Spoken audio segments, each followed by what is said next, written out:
வங்கக்கடலில் உருவாகி கரையை கடந்த பெஞ்சல் புயலால் தமிழகத்தில் டெல்டா, வடகடலோர மாவட்டங்கள், உள் மாவட்டங்கள் என்று பல இடங்களிலும் கனமழை கொட்டி தீர்த்தது. குறிப்பாக புயல் கரையை கடந்த நிலையிலும் விழுப்புரம், திண்டிவனம், திருவண்ணாமலை உள்ளிட்ட மாவட்டங்களில் அதிகனமழை பெய்தது. இதனால் இந்த மாவட்டங்களில் பல்வேறு பகுதிகள் வெள்ளக்காடாகவும் மாறியது. இப்படி பொதுமக்களை தாண்டி கால்நடைகள், நாய்கள், பூனைகள் உள்ளிட்ட செல்ல பிராணிகளும் கனமழை வெள்ளத்தால் வெகுவாக பாதிக்கப்பட்டுள்ளன. இந்த நிலையில் விழுப்புரம் மாவட்டம் செஞ்சி பேரூராட்சிக்கு உட்பட்ட எல்டி பேங்க் தெருவில் வெள்ளம் புகுந்த நிலையில் பிறந்து சில நாட்களே ஆன தனது குட்டியின் உயிரை காப்பாற்ற அதனை வாயில் கவ்வியபடி தூக்கி சென்றது தாய் நாய் ஒன்று.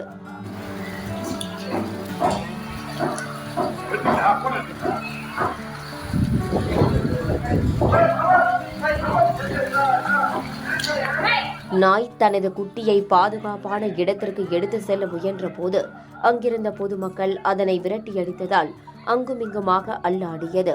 இது தொடர்பான வீடியோ காட்சிகள் வெளியாகிய நிலையில் 5 அறிவு கொண்ட நாய் தனது குட்டியை காப்பாற்ற போராடுகிறது. ஆனால் 6 அறிவு கொண்ட நாம் அதனிடம் இப்படியா நடந்து கொள்வது என்ற கேள்வி எழுந்துள்ளது.